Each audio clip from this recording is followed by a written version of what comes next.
2006 চনৰ আগৰ বিদ্যালয়সমূহক আমি প্ৰাদেশিকৰণ কৰাৰ বাবে সিদ্ধান্ত গ্ৰহণ কৰিছিলোঁ। কিন্তু প্ৰাদেশিকৰণ সিদ্ধান্ত কৰিবলৈ যাওঁতে সেই সময়ত কিছু লোকৰ আক্ষেপ থাকি গৈছিল যে কেইটামান চৰ্ত পূৰণ কৰিব নোৱাৰাৰ বাবে তেওঁলোকৰ বিদ্যালয়সমূহ প্ৰাদেশিকৰণ নহলগৈ।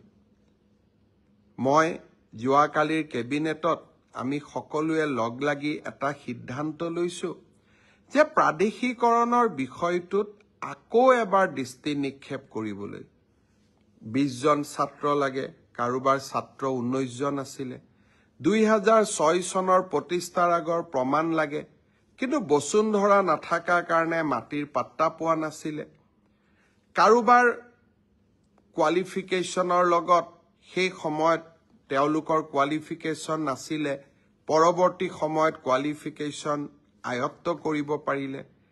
যিসকল লোক সৰু সৰু ভুলৰ কাৰণে বাদ পৰি গৈছিল তেওঁলোকক প্ৰাদেশিকৰণৰ আওতাত আনিবৰ বাবে শিক্ষামন্ত্ৰী ৰণোজ পেগু, কেশৱ মহন্ত আৰু জয়ন্ত মল্ল বৰুৱাক লৈ আমি এখন কমিটি কৰি দিছো, যাতে কমিটিখনে আমাক উপযুক্ত পৰামৰ্শ দিব পাৰে আৰু মানৱীয়তাৰ দৃষ্টিভংগীৰে আমি অন্তত কিছু লোকক সহায় কৰিব পাৰোঁ।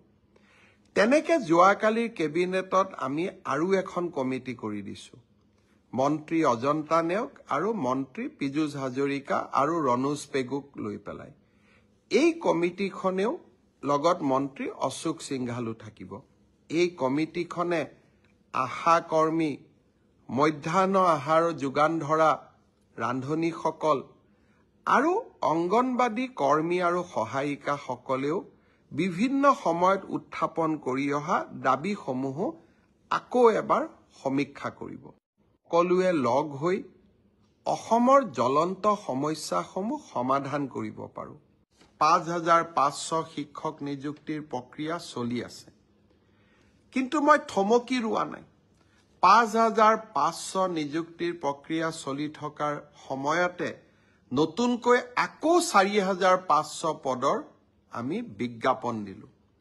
এটা এডিআৰই পৰীক্ষাৰ ফলাফল দিম আৰু লগে লগে নতুন পদৰো আমি বিজ্ঞাপন মুকলি কৰি দিম। আশা স্তব্ধ হ'ব নোৱাৰে।